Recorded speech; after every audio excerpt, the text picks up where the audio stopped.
ماہ شعبان المعظم کی آمد ہے، اور اس مہینے کی جو 15ویں شب ہے جس کو شب برات کے نام سے یاد کیا جاتا ہے، یہ بہت ہی فضیلت والی رات ہے، عظمت والی رات ہے۔ عبادت، توبہ و استغفار والی رات ہے۔ اس رات کے تعلق سے اللہ تعالیٰ نے قرآن مجید کے اندر ارشاد فرمایا، اِنَّا أَنزَلْنَاهُ فِي لَيْلَةٍ مُبَارَكَةٍ إِنَّا كُنَّا مُنذِرِينَ، بے شک ہم نے اسے برکت والی رات میں اتارا۔ یعنی اللہ تعالیٰ نے شب برات جو ماہ شعبان المعظم کی 15ویں شب ہے، رات ہے، اس کو اللہ تعالیٰ نے برکت والی رات کہا ہے۔ اور میرے مسلمان بھائیوں، اس طریقے سے جب آپ احادیث کے اندر دیکھیں گے تو بہت سے مقامات پر احادیث کے اندر میرے آقا سرکار دو عالم صلی اللہ تعالی علیہ وآلہ وسلم نے اس رات کی فضیلت کو بیان کیا ہے۔ تو معلوم یہ ہوا کہ قرآن و حدیث سے اس رات کی فضیلت ثابت ہے۔ اب سوال یہ پیدا ہوتا ہے کہ اس رات میں کیا کیا جائے؟ جب یہ مبارک رات، یہ فضیلت والی رات ہم اور آپ کو مل جائے تو ہم اور آپ اس فضیلت والی رات میں، مبارک رات میں کیا کریں؟ تو ابن ماجہ کے اندر ہے کہ حضرت علی رضی اللہ تعالی عنہ سے روایت ہے کہ میرے آقا سرکار دو عالم صلی اللہ تعالی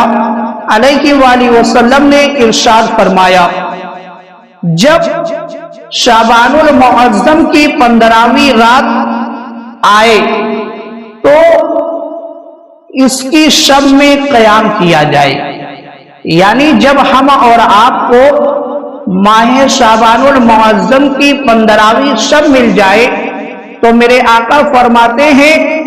کہ اس شب میں، یعنی 15ویں شب میں، شب برات کے اندر قیام کیا جائے، یعنی عبادت کی جائے رات کے اندر۔ ایسا نہیں کہ جیسے اور راتوں کو ہم اور آپ گزار دیتے ہیں، میرے آقا فرماتے ہیں نہیں، اس رات کو اور راتوں کے طریقے سے نہیں گزارنا ہے، بلکہ اس رات کے اندر جو ہے قیام کیا جائے، قیام کیا جائے، عبادت کی جائے، یعنی نفلی عبادتیں کی جائے، تلاوت قرآن مجید کیا جائے، توبہ و استغفار کیا جائے، زیادہ سے زیادہ جو ہے اس رات کے اندر عبادت کی جائے۔ اب میرے مسلمان بھائیوں، ہمارے معاشرے کے اندر خرابی کیا پیدا ہوئی؟ میرے آقا کی تعلیم تو یہ ہے کہ اس رات میں جو ہے زیادہ سے زیادہ عبادت کی جائے، قیام کیا جائے، مگر ہمارے معاشرے کے اندر خرابی یہ پیدا ہو گئی کہ جب یہ رات ماہ شعبان المعظم کی 15ویں شب آتی ہے تو لوگ جو ہے اس رات میں شب بیداری تو کرتے ہیں، رات بھر تو جاگتے ہیں، مگر قیام نہیں کرتے، توبہ و استغفار نہیں کرتے، بلکہ کرتے کیا ہے کہ پوری رات جو ہے کچھ لوگ اس طریقے سے گزار دیتے ہیں کہ کبھی اس قبرستان میں، کبھی اس قبرستان میں، اسی طریقے سے پوری رات جو ہے گزار دیتے ہیں۔ اور کچھ لوگ کیا کرتے ہیں؟ کچھ لوگ یہ کرتے ہیں کہ اس مبارک رات میں جو ہے گفتگو کرتے کرتے پوری رات جو ہے گفتگو کے ذریعے سے گزار دیتے ہیں۔ میرے مسلمان بھائیوں، ایسا ہرگز نہیں کرنا چاہیے، کیونکہ یہ مبارک رات ہم اور آپ کو جو ملی ہے، اس رات میں جو ہے ہم اور آپ کو چاہیے کہ زیادہ سے زیادہ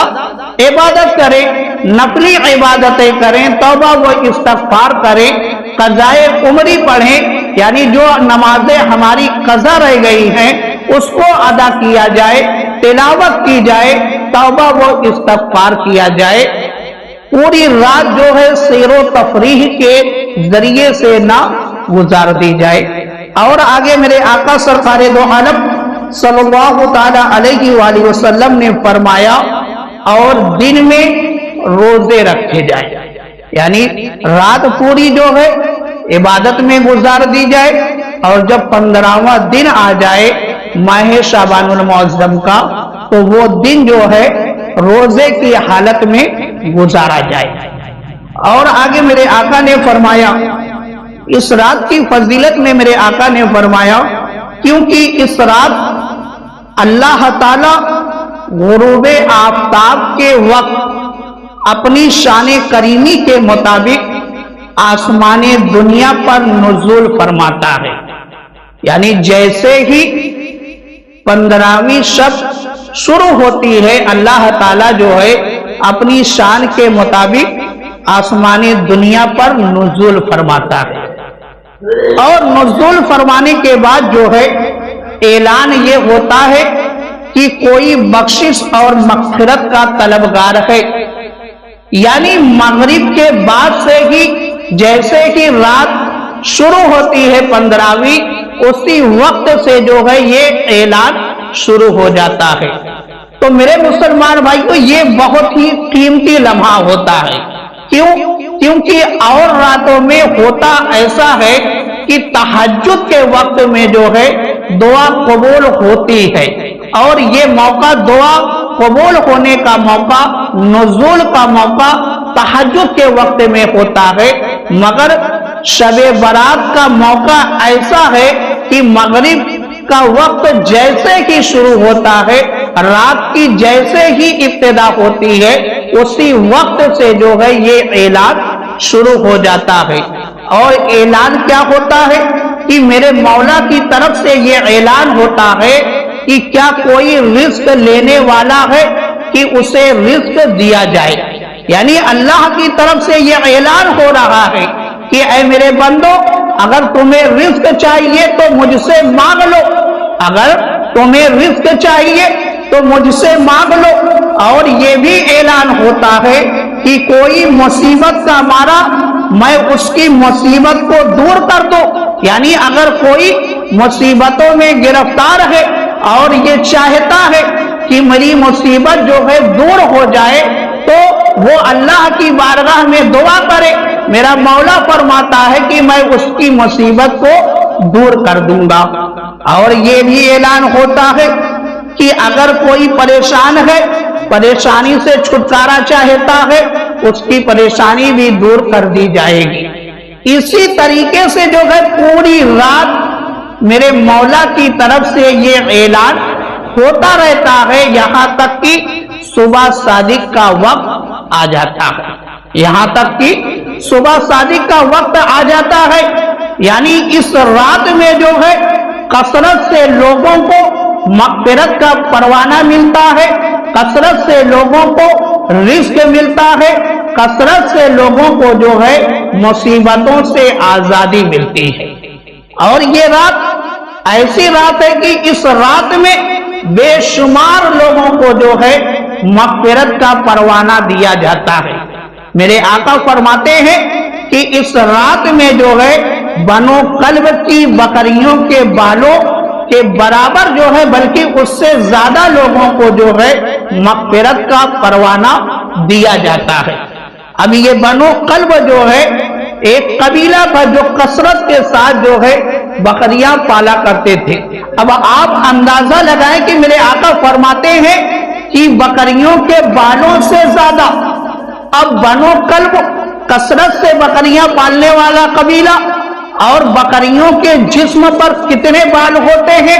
ہم اور آپ شمار نہیں کر سکتے۔ تو معلوم کیا ہوا کہ اس رات میں جو ہے کثرت سے لوگوں کو مغفرت کا پروانہ دیا جاتا ہے۔ اور ایک بات، جیسے شب برات کا جو موقع ہوتا ہے اس پر ہم ایصال ثواب کا اپنے مرحومین کے لیے ایصال ثواب کا اہتمام کرتے ہیں۔ اب پہلی بات اس میں یہ کہ اس رات میں ایصال ثواب کا اہتمام کرنا نہ فرض ہے نہ واجب ہے، نہ فرض ہے نہ واجب ہے۔ ایسا نہیں ہے کہ ضروری ہے ہر حال میں جو ہے اہتمام کیا جائے، نہیں، بلکہ یہ اہتمام کا جو ہم اور آپ کے بیچ رواج آیا، طریقہ آیا، یہ اس وجہ سے آیا کہ حدیث پاک کے اندر آتا ہے کہ میرے آقا سرکار دو عالم صلی اللہ تعالی علیہ وآلہ وسلم اس رات میں جو ہے جنت البقیع تشریف لے گئے اور میرے آقا نے جو ہے تمام مرحومین کے لیے دعائے مغفرت کی، تمام مرحومین کے لیے دعائے مغفرت کی۔ اس طریقے سے جو ہے کئی حدیثوں کی کتابوں کے اندر جو ہے حدیث پاک ملتی ہے، جس کو مد نظر رکھتے ہوئے ہمارے بزرگوں نے جو ہے اس رات میں ایصال ثواب کا بھی اہتمام کرنا شروع کر دیا۔ تو اب وہی چیز جو ہے ہم اور آپ کے بیچ آ گئی۔ ہم اور آپ جو ہے اس رات میں اپنے مرحومین کے لیے ایصال ثواب کرتے ہیں، اور میرے آقا کا بھی یہ طریقہ تھا کہ میرے آقا جنت البقیع کے اندر تشریف لے گئے، تو ہم اور آپ کو بھی چاہیے کہ اس موقع پر قبرستان جائیں اور تمام مرحومین کے لیے جو ہے دعائے مغفرت کریں۔ مگر اب اس میں جو ایصال ثواب کا موقع جو ہم اور آپ کے بیچ آیا، ہم نے جو اپنے گھروں کے اندر ایصال ثواب کا اہتمام کیا، اس میں ہم نے جو ہے بہت زیادہ غلو کر دیا ہے،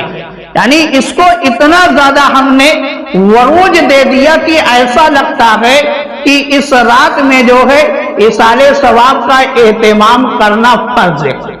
اتنا ہم نے جو ہے غلو دے دیا، اتنی اہمیت جو ہے لوگوں نے دینا شروع کر دیا، یہاں تک کہ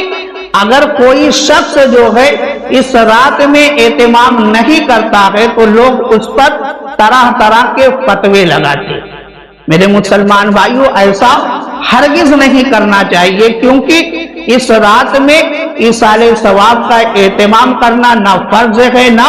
واجب ہے۔ تو جب نہ فرض ہے نہ واجب ہے، اگر کوئی شخص کرتا ہے تو وہ جو ہے بہت اچھا کام کرتا ہے۔ ہاں، اگر کوئی شخص انکار کرتا ہے اور وہ یہ کہتا ہے کہ ایصال ثواب نہیں کرنا چاہیے، تو اس پر جو ہے پھر فتویٰ لگے گا۔ اگر وہ نہ انکار کرتا ہے اور نہ کچھ کہتا ہے اور نہ ہی اہتمام کرتا ہے، تب اس پر جو ہے کوئی فتویٰ نہیں لگے گا۔ اس لیے ایصال ثواب کا آپ ضرور اہتمام کریں، مگر بہت زیادہ اس میں جو ہے اپنا وقت صرف نہ کریں، بلکہ اس قیمتی رات کا جو ہے زیادہ سے زیادہ فائدہ اٹھاتے ہوئے عبادتوں میں صرف کریں۔ اور ایک بات کا یہ بھی اہتمام رکھیں کہ جیسے اس رات میں زیادہ تر لوگ نفلی عبادتوں کی طرف توجہ دیتے ہیں، آپ نفلی عبادتوں کی طرف توجہ کم دے کر جو ہے اپنی قضا نمازوں کی طرف زیادہ